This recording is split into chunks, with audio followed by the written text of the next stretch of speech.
Now there was a man named Naboth from Jezreel, who owned a vineyard in Jezreel beside the palace of King Ahab of Samaria. One day Ahab said to Naboth, "Since your vineyard is so convenient to my palace, I would like to buy it to use it as a vegetation garden. I will give you a better vineyard in exchange.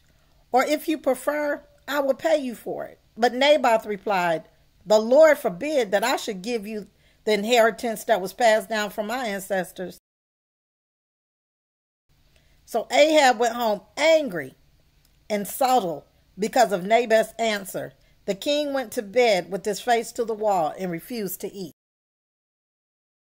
"What's the matter?" his wife Jezebel asked him. "What made you so upset that you're not eating?" "I asked Naboth to sell me his vineyard or trade it, but he refused," Ahab told her. "Are you the king of Israel or not?" Jezebel demanded. "Get up and eat something, and don't worry about it.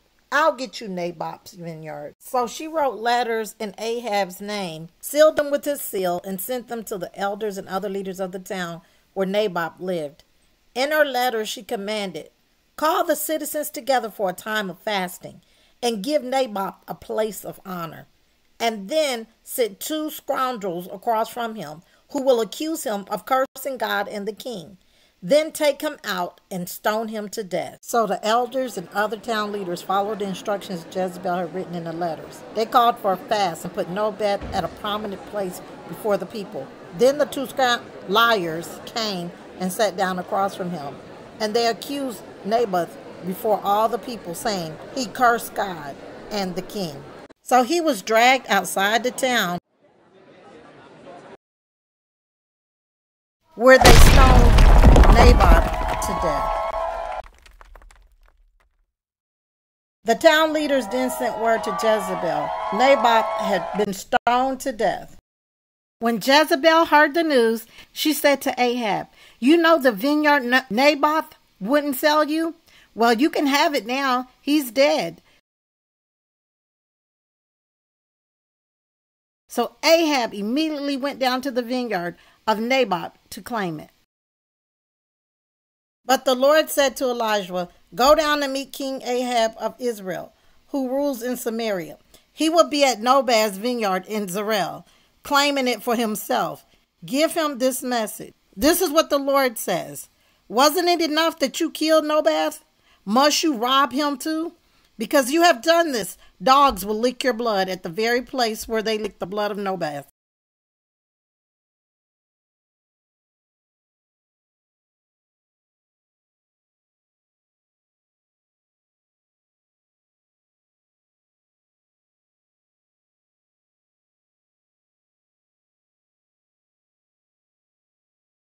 "So my enemy, you have found me," Ahab exclaimed to Elijah.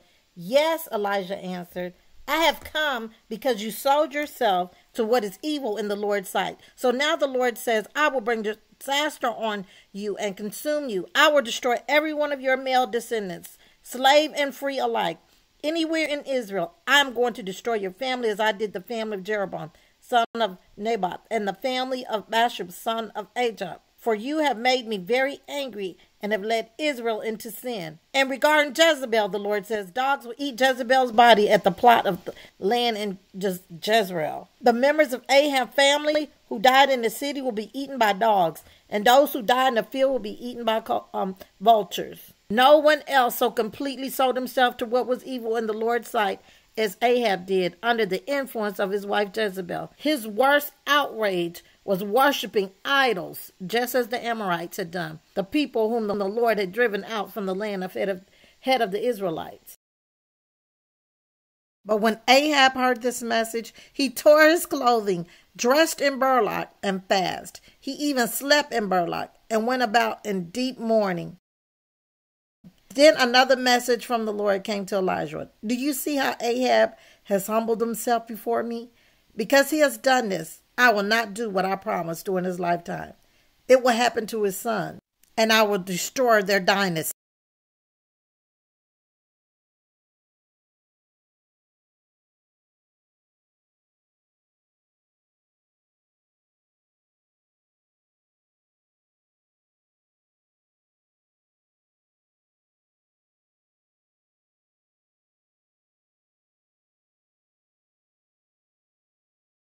Then Jehu went to Jezreel. When Jezebel heard about it, she put on eye makeup, arranged her hair, and looked out a window.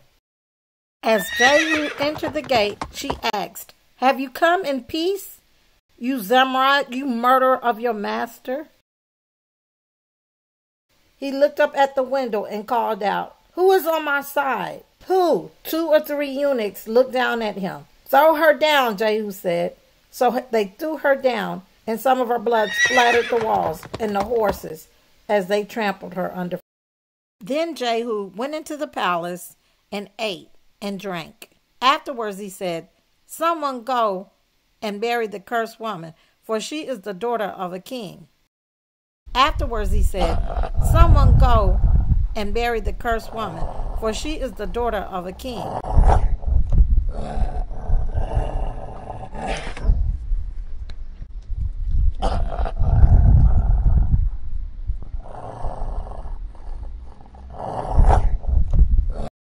But when they went out to bury her, they found only her skull, her feet, and her hands.